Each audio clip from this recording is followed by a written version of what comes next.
Goeiemôre en hartlik welkom ook aan almal wat nou elektronies by ons erediens aansluit.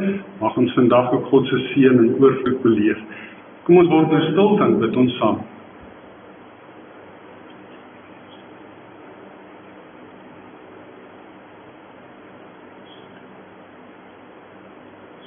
Groot en ontzagwekkende God en hemelse Vader, voor U troon kom kniel ons vanoggend in diepe afhanklikheid, om U te loof en te prys en te aanbid. Ons besef U heiligheid. Ons besef U almag. Ons dink aan U alomteenwoordigheid. En ons ontvang elke dag U seëninge uit genade, baie meer as wat ons ooit kan verdien.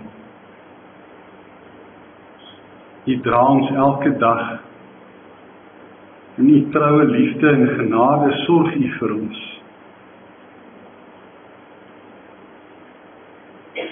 U reik uit na ons met 'n vaderhart vol liefde,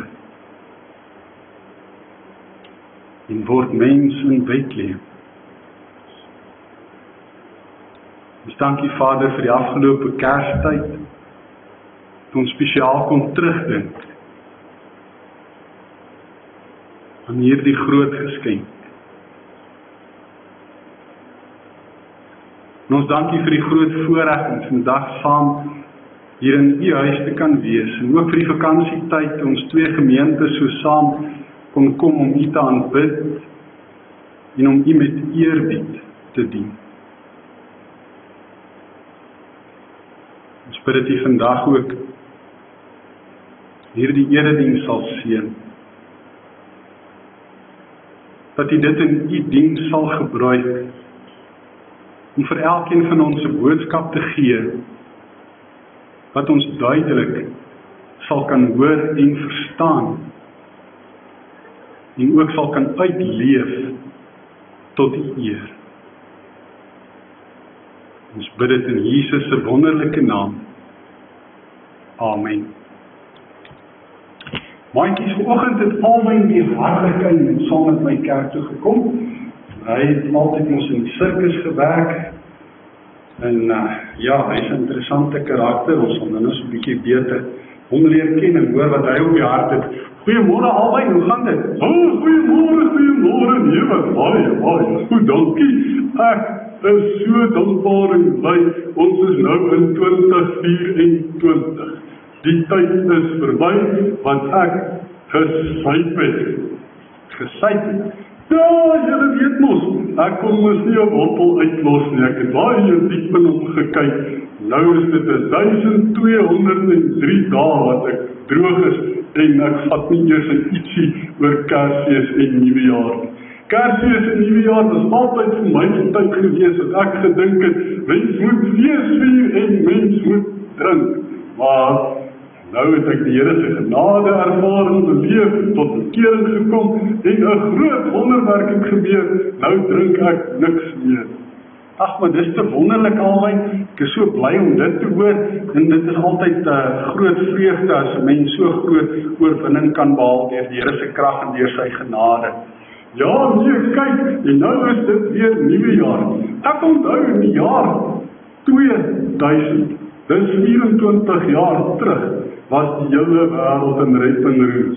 Ek onthou gewoonlik nie veel oor Kerstyd en Nuwejaar nie, dis gewoonlik maar 'n blank, maar ek kan onthou, ons was so bang geweest, verskriklik. Maar waaroor was julle bang? Oor die millennium gogga, kan jy nie onthou nie? Ja, ek kan dit baie goed onthou. Ja, nee, almal het gedink al die rekenaars gaan stilstaan na die jaar 2000, want hulle baie ons kan nie die nuwe datum hanteer, al die robotte gaan nie meer werk nie, en alles gaan breek en tot stilstand kom. Ons het gedink, dit is die einde van die wêreld, en almal het in vrees en bewering en groot onsekerheid gelewe, en hulle was al vir die jaar 2000, hoor.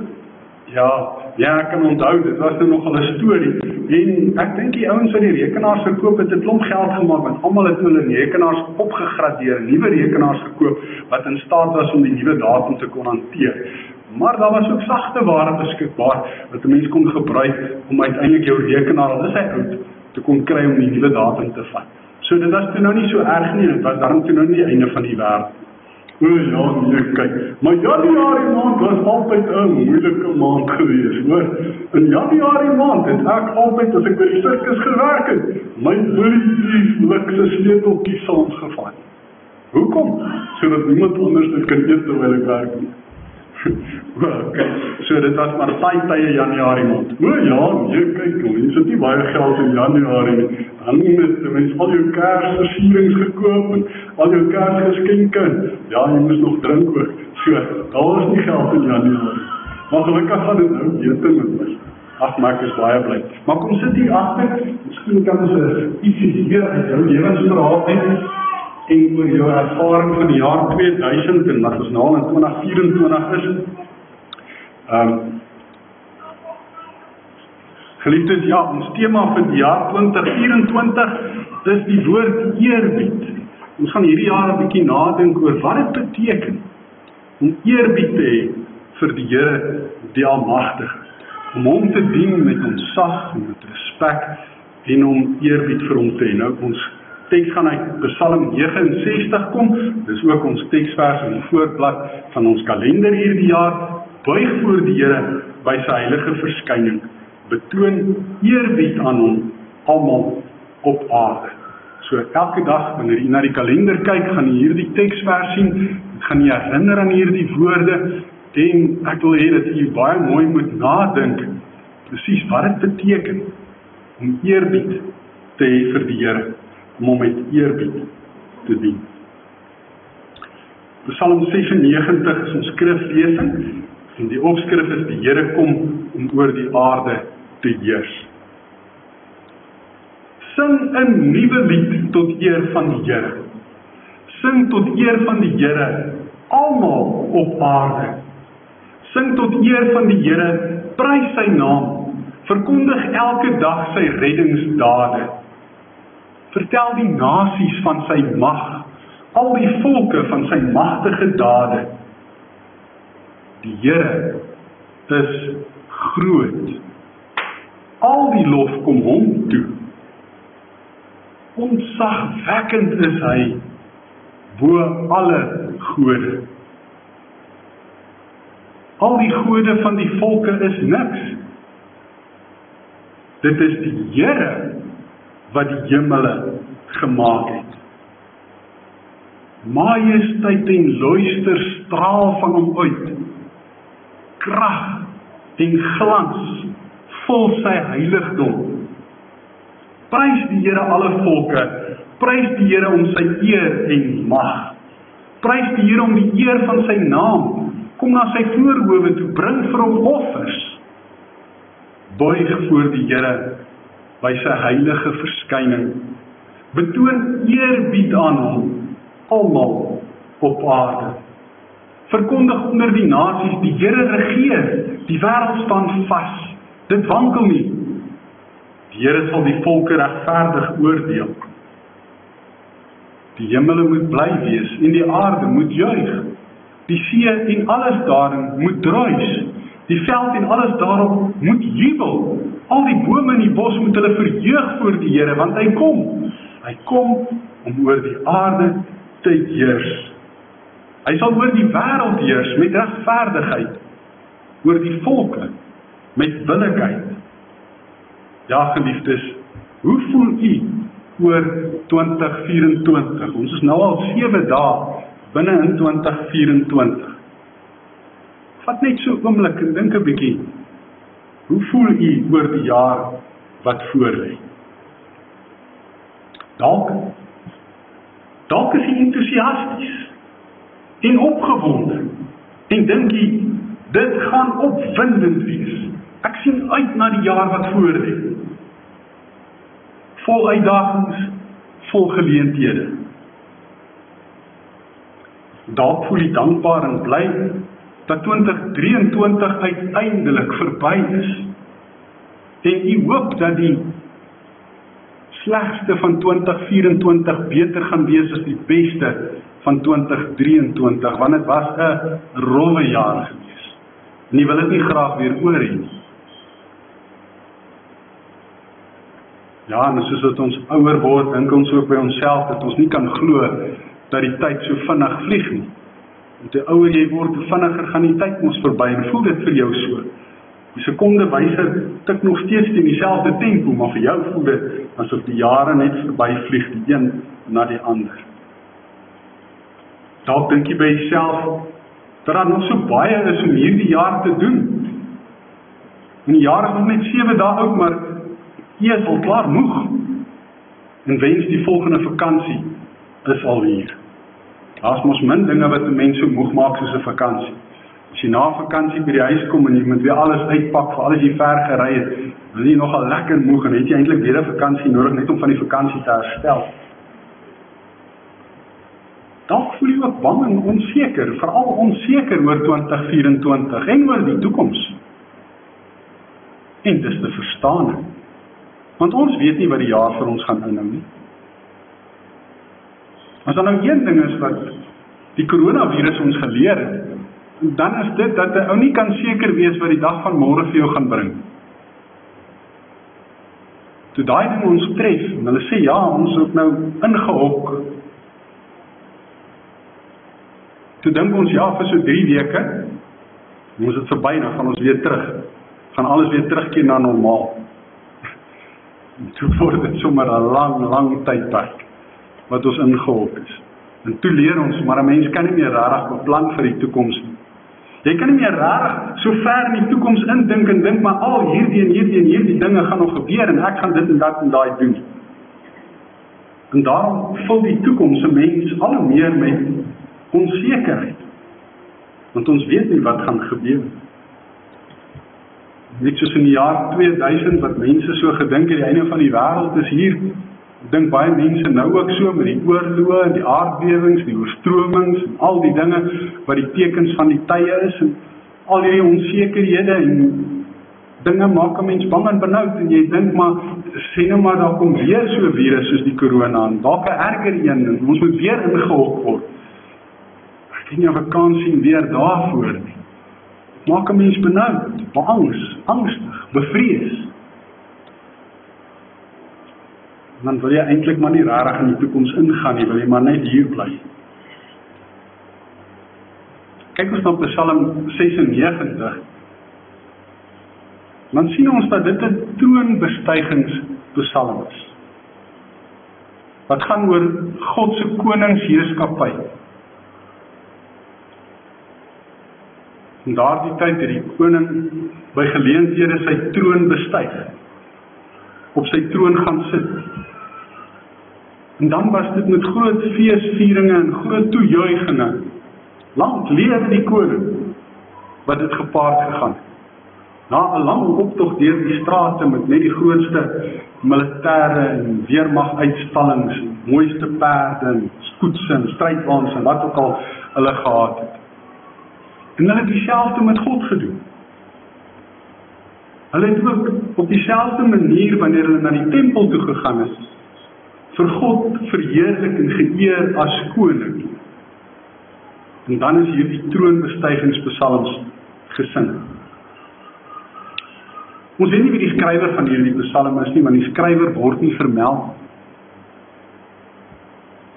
Maar hierdie psalm is waarskynlik die eerste keer saam met Psalm 105 gesing, toe Dawid die verbondsark gebring het na die tent, wat hy daarvoor opgeslaan het in Jerusalem. Nou, u kan hierdie verhaal in gedeelte gaan lees in 1 Kronieke 16, daarvan vers 23 tot 33. Daar word juis vertel hoe dat hulle 'n nuwe lied gesing het, tot eer van die Here. En dan word die woorde van Psalm 105 aangehaal, en dan ook hierdie woorde van Psalm 96, letterlik, woord vir woord, word dan daar aangehaal. So, daarom sê ons waarskynlik is dit die heel eerste keer by daardie geleentheid gesing. Ons lees ook in daardie gedeelte hoe dat hulle dit gesing het met harpe en liere, trompette en simbale.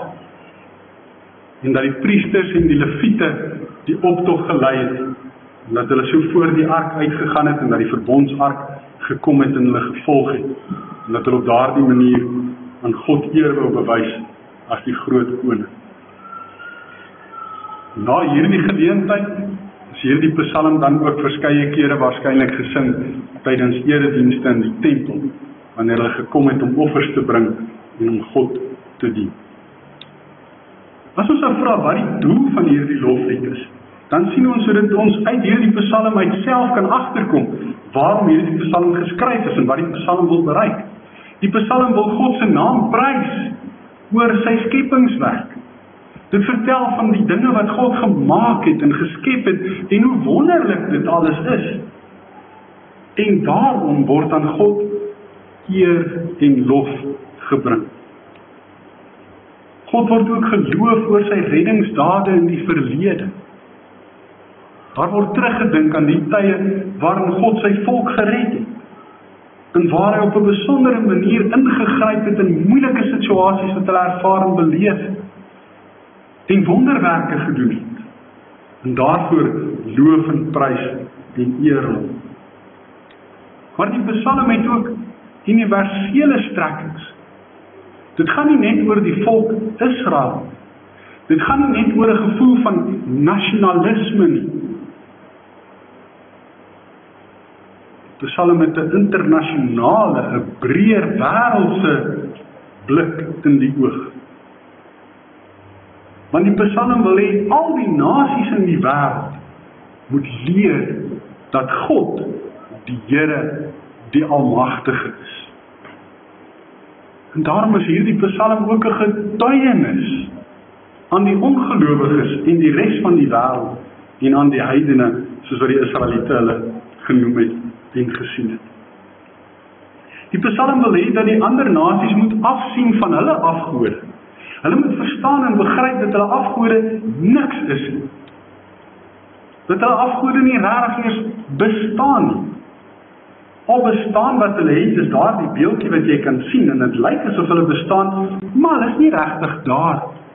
Hulle kan jou nie regtig hoor nie, hulle kan jou nie regtig sien nie, hulle kan nie rondloop en beweeg nie, en hulle kan eintlik jou nie help nie. Om hulle te aanbid het absoluut geen waarde nie.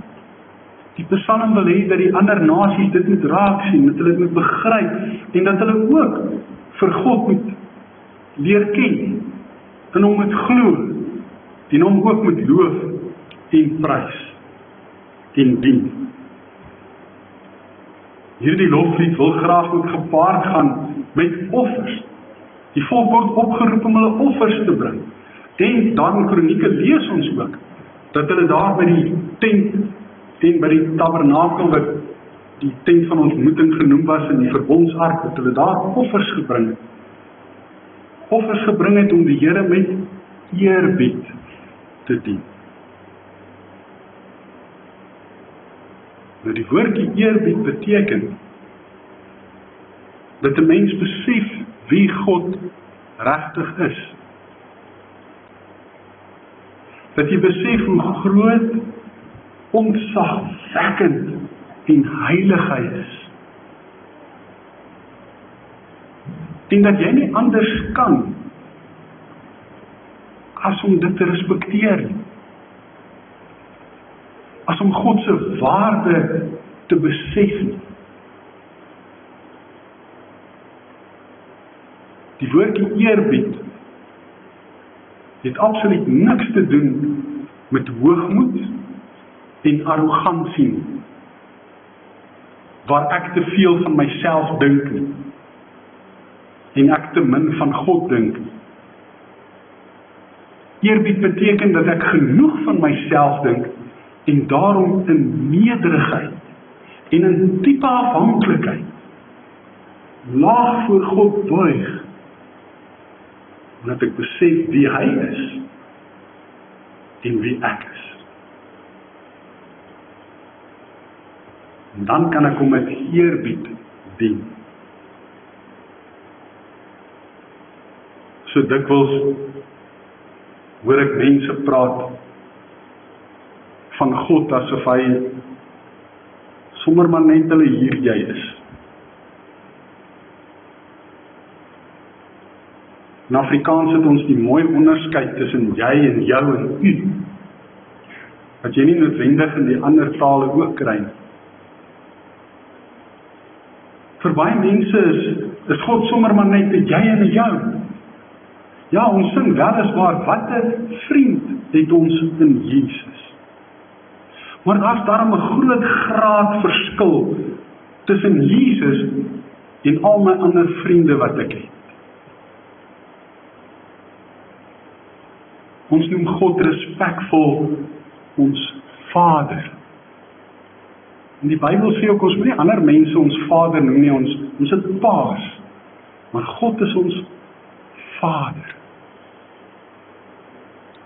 En daarom kan ek nie glo dat baie mense van God praat as die ou kerel of die ou ballie daarbo of die wat ook al. Dit is vir my moeilik om te verstaan hoekom mense God se naam moet gebruik as 'n vloekwoord en 'n uitroepwoord. En vir baie kulture en tale het dit 'n algemene gebruik geword.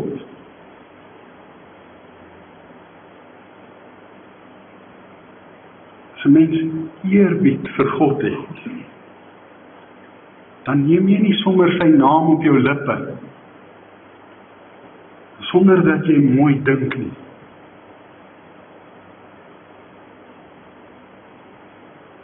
Sonder dat jy besef met wie jy te doen het, van wie en met wie jy praat.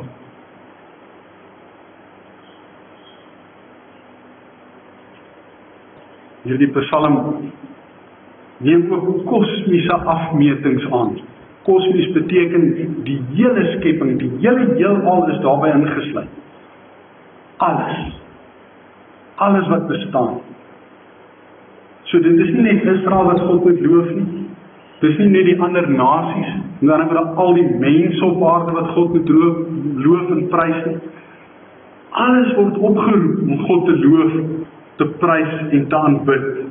Die hele skepping, die hemele, met al die sterre en al die planete, al die sonnestelsels, die ganse melkweg en ander melkweë wat daar ook al mag wees.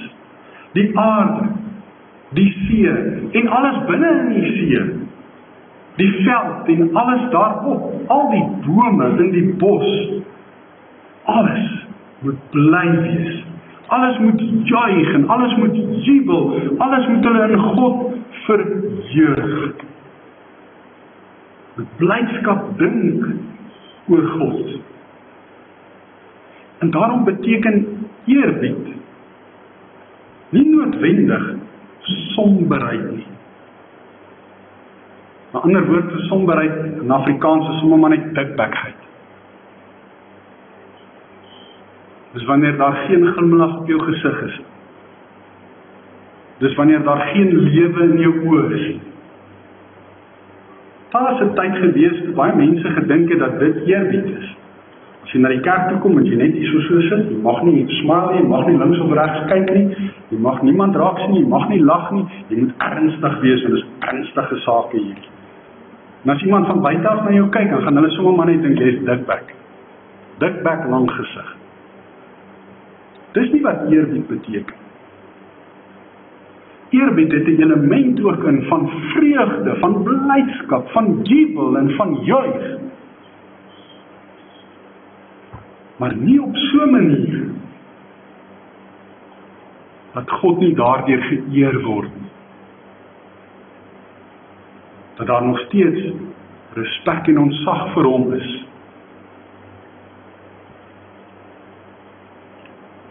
Hierdie loflied wil ook, en dis 'n belangrike punt, vir ons sekerheid en kalmte gee, wanneer ons onseker en bang voel. Ons het net nou gepraat oor 2024, die onsekerheid, die bangheid wat mense het, soos wat dit daar in 2000 ook was, en die coronavirus ook maar was. Ons hoef nie in vrees en bewering en beangst te wees en te lewe vir die jaar wat voorlê. Ja, ons is onseker, ons weet nie wat gaan alles gebeur nie, maar God se koninkryk kom. En dis wat hierdie Psalm wil sê. God is koning, hy heers en hy regeer.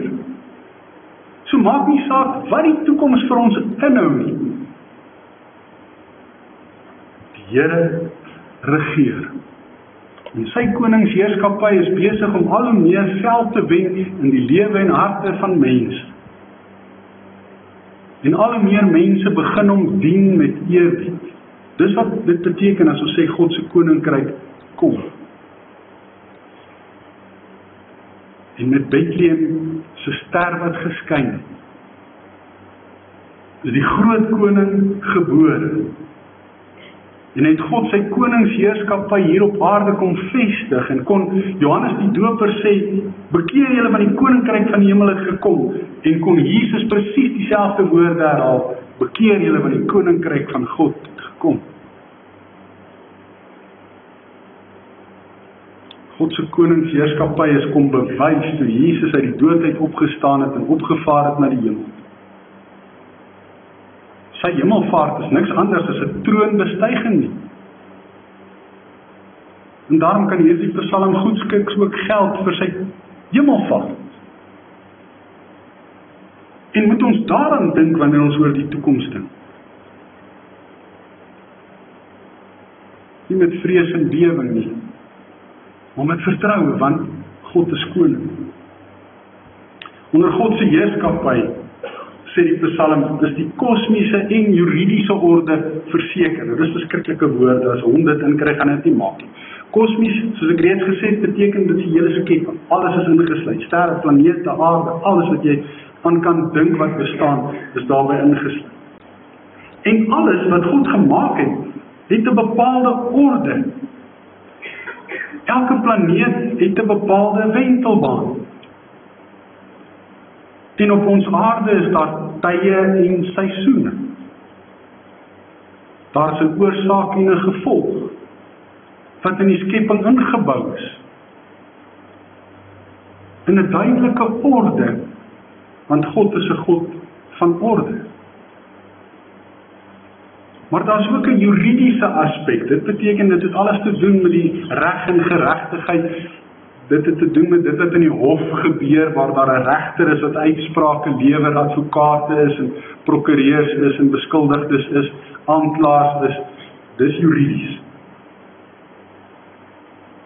Dit het ook vir ons die implikasie as God koning is, dat reg en geregtigheid geskied en dat dit geld, ook vir ons in ons lewe. En dan sê die Psalm ook dat dit alles in billikheid gebeur. Want God is 'n billike God, wat regverdig is, en wat orde geskep het in die hele kosmos. Nou is die vraag, maar wat wil hierdie Psalm vandag vir ons sê? Hier waar ons op die 7de dag van 2024 by mekaar is, in die kerkgebou of hierna luister op my selfoon of rekenaar. In die eerste plek sê dit vir ons duidelik, God regeer regverdig en billik oor alles en almal. In die oomblik as ons dit vir mekaar sê, dan is daar baie mense wat sê, as dit waar is, en as God regtig bestaan, sê baie mense ook daarmee saam. En dan wil hulle weet, waarom laat hy onreg en boosheid toe? Hoekom keer hy dit nie? Hoekom keer hy dit nie dat daar by mense se huise ingebreek word en mense beroof word nie? Hoekom keer hy nie dat 'n bejaarde dame verkragt word nie? Dat 'n kind gemolesteer word? Hoekom keer hy nie dat 'n motor gekaap word en die bestuurder doodgeskiet word?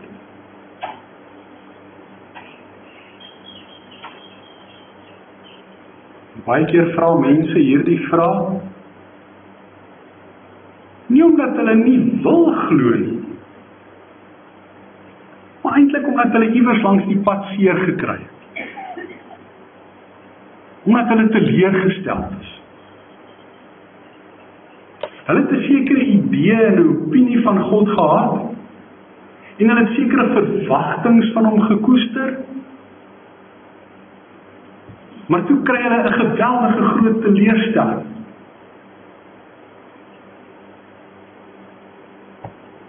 En daarom dink hulle, as God dan nou regtig daar was, dan sou hy nou gekeer het, dat hierdie teleurstelling my tref. En omdat hy dit dan nou nie gekeer het nie, dink hulle, daarom is hy nie daar. En so kan ons kyk na al die onreg en al die boosheid in hierdie wêreld. Op alle vlakke, van die hoogste regeringsvlakke wêreldwyd, tot op grondvlak. Ons sou kan vra, hoekom keer God dit? Hoekom laat hy dit toe? As hy dan nou regverdig is, en as hy billik is, en as hy oor die hele wêreld regeer. Ons sê so maklik, God is in beheer. Maar wat presies beteken dit? God regeer en hy is in beheer. Maar ons moet baie mooi verstaan, hy is nie verantwoordelik vir alles wat gebeur.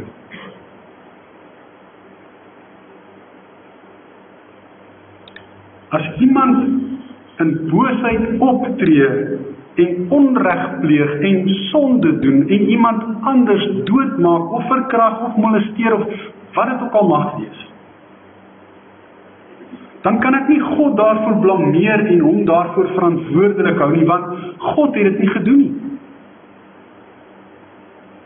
Die mens wat daardie boosheid en onreg begaan het, moet die volle verantwoordelikheid daarvoor dra.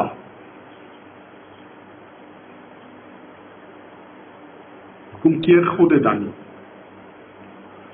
Omdat God wil hê die mens moet waarlik mens wees. En dat die mens werklik moet vry wees om te kan kies en te kan besluit. As God my vermoë om te kan kies en te kan besluit van my ontneem, is ek nie meer 'n mens nie, dan het ek 'n ding geword. Wat soos 'n pion op 'n skaakbord net heen en weer geskuif word. Sonder dat ek self ook 'n aandeel het. En as ek geen aandeel het ek ook geen verantwoordelikheid. En dit kan nie. Want God is nie verantwoordelik vir sonde nie. Hy is nie verantwoordelik vir die boosheid nie. Hy het dit nie gedoen nie, hy het dit nie begaan nie. Hoekom keer hy dit nie? Hy het dit gekeer. Hoe? Want hy het sy 10 gebooie gegee. Hy het al reeds in die begin vir die mens gesê, jy mag nie moord pleeg nie. Jy mag nie egbreek pleeg nie. Jy mag nie steel nie. Jy, jou vader en jou moeder. Daar het God het al gekeer. Want hy het vir jou die keuse gegee. Gaan jy dit gehoorsaam of nie? Jy het die vrye wil om die twee te kan kies. En daar is jy ten volle verantwoordelik vir alles wat jy doen. En wanneer God dan regverdig optree teenoor mense wat onreg pleeg en boosheid begaan, in hierdie lewe, maar ook in die ewigheid hierna, dan doen hy dit omdat hy regverdig is. En dan is sy straf ook billik, want jy kry wat jy verdien.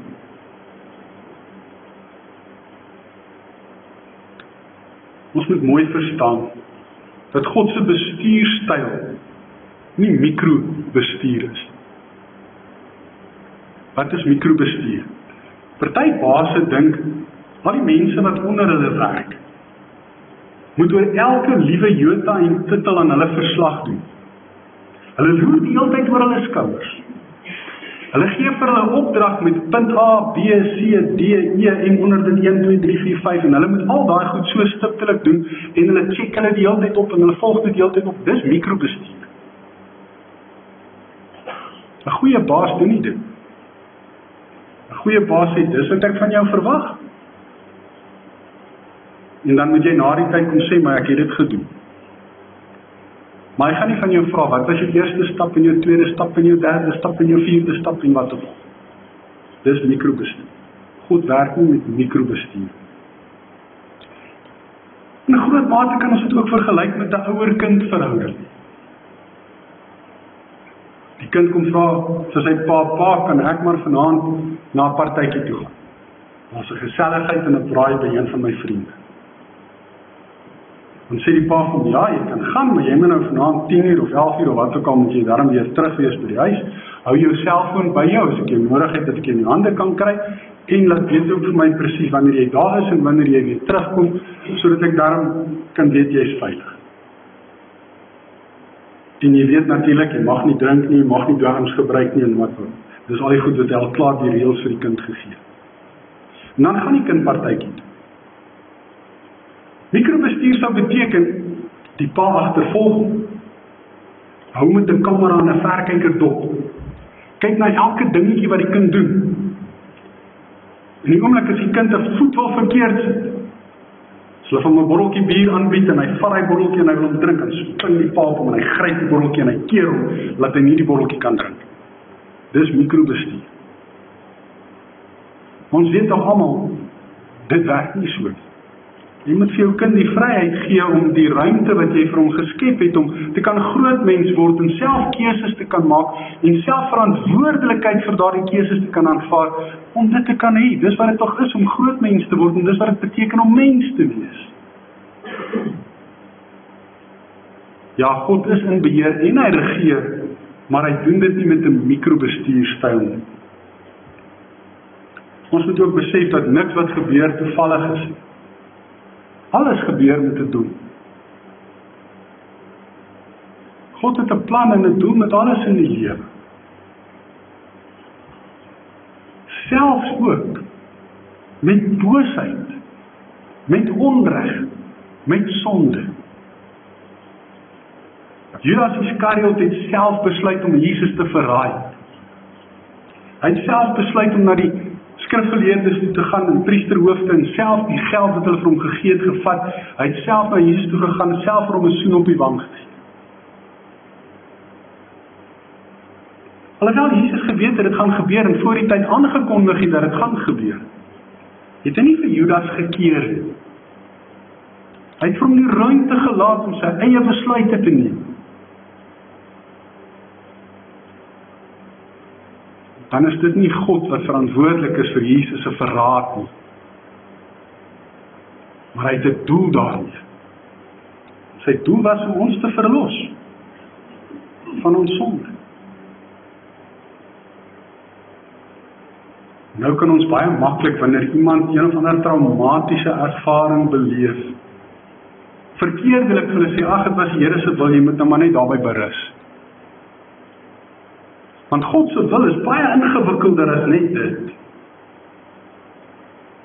Ek kan nie sommer maar net sê dit was die Here se wil dat iemand verkrag is. Want dit was nie sy wil. Hy het juist gesê dit mag nie gebeur nie. Dat hy daarmee op die einde van die dag 'n doel gaan bereik, dis verseker. Maar hy is nie daarvoor verantwoordelik. Die persoon wat dit gedoen het, wat verantwoordelik is. En dan gaan skuldiges regverdig gestraf word. En gelowiges gaan regverdig vrygespreek word. Want God is regverdig. Hy sal niemand ooit onregverdig behandel. Om dit alles goed te begryp en mooi te verstaan, moet ek by die regte plek begin. Ek moet begin by God self. Ek moet sy woord gaan bestudeer en ek moet ontdek wie God is. Dat hy Vader, Seun en Heilige Gees, drie enige God is. Ek moet ontdek wat God is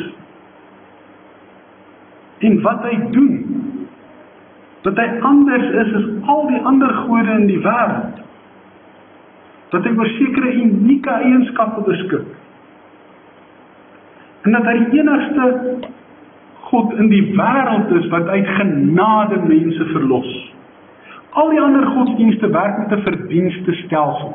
Jy moet sekere goed doen om dit te verdien, om in jou God se goeie boekies te kom, sodat jy daarvoor beloon kan. Die enigste ware God kom verlos ons uit genade, omdat hy ons liefhet. Dit maak hom uniek en aanbiddingswaardig. En hoe hy is, die woord leer ons van sy liefde, sy genade, sy regverdigheid, sy almagtigheid, sy alomteenwoordigheid, al daardie eienskappe waaroor hy beskik. Ek moet mooi gaan dink daaroor, en dit mooi gaan besef. En ek moet 'n waarde daaraan toeken. Dan sal ek nie anders kan as om in God te glo nie. Sal ek nie anders kan as om nie verkeerde afleidings te maak en hom te blameer vir goed wat hy nie gedoen het.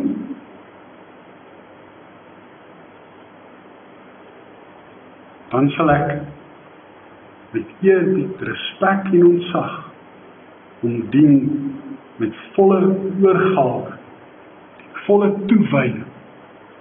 Ek sal hom loof en ek sal hom prys en ek sal hom vereer. Want ek weet wie hy is, wat hy doen en hoe hy dit doen. Ek moet saam met die hele skepping bly wees.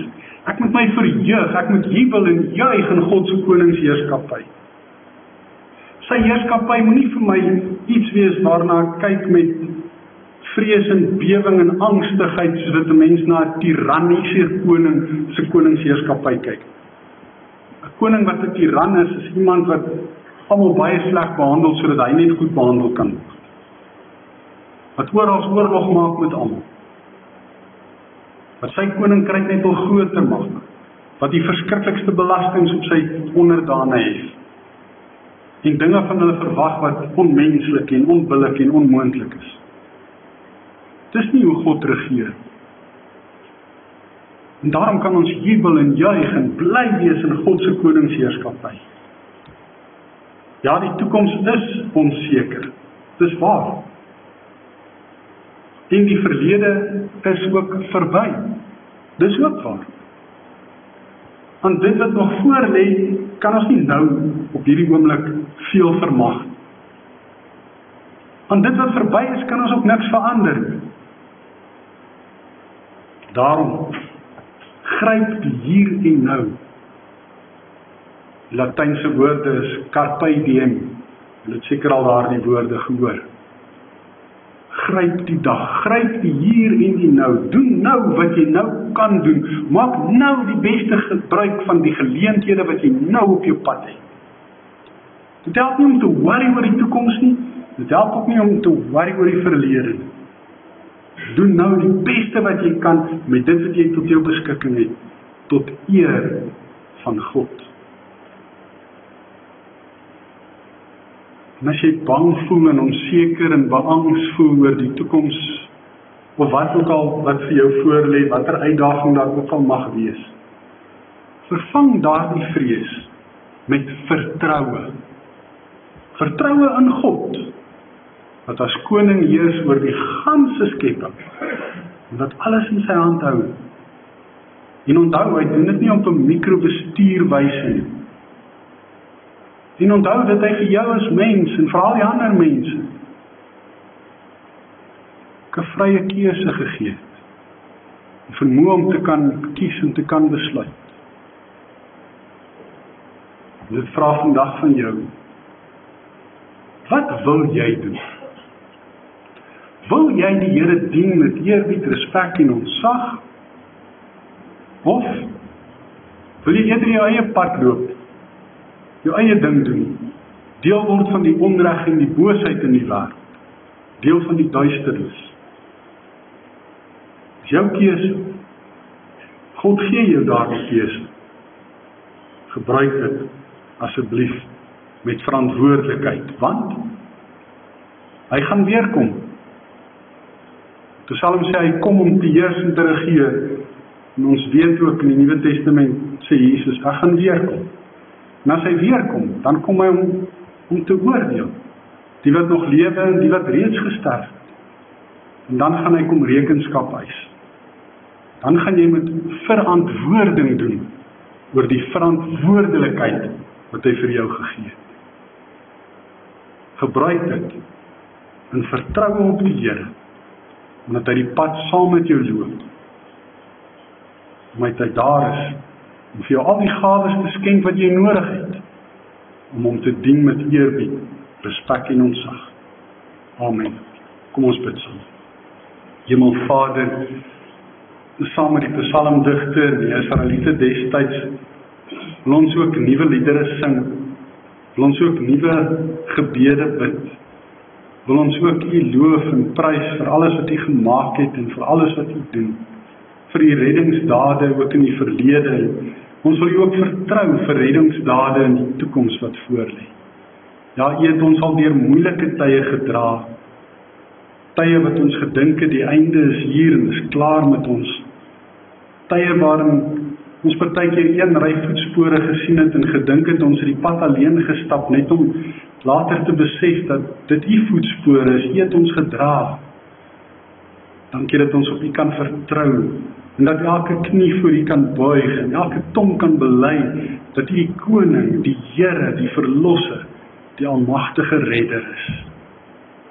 Here, ja, gee dat ons deur ons woorde en deur ons dade, deur ons getuienis, deur ons lofliedere en gebede, alles en almal in die wêreld kan oproep om te jubel en te juig en bly te wees, om U te eer, te loof en te prys, met eerbied en ontzag vir U te dien. Gee dat ons altyd hierdie getuienis taak sal volvoer. Ja, Here, en dan bid ons vir so baie mense wat al seer gekry het iewers langs die pad, wat as gevolg van teleurstellings, allerhande afleidings en gevolgtrekkings maak oor U, wat nie waar is, omdat hulle U nie regtig ken nie, omdat hulle nie besef hoe U is, en wat U alles doen nie, omdat hulle U wil verantwoordelik hou vir onreg en boosheid in hierdie wêreld.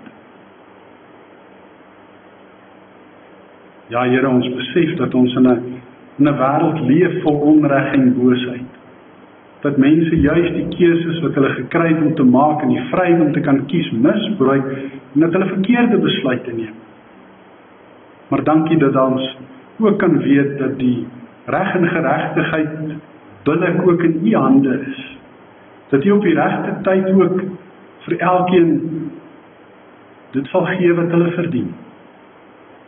En uit genade vir gelowiges, verlossing en redding. Vader, ons dankie vir U, alles wat ons so uit U Vaderhand ontvang. En ons kom bid vandag in besonder vir hulle wat siek is, en wat besig is om te herstel na operasies.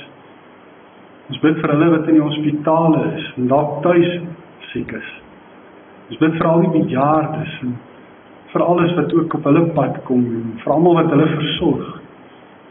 Ons bid vir die gestremdes. Ons bid ook vir ons regering. Ons bid ook vir ons land. Ons bid vir die wêreld waarin ons leef. U weet van die afmetings wat aardverwarming besig is om af te neem.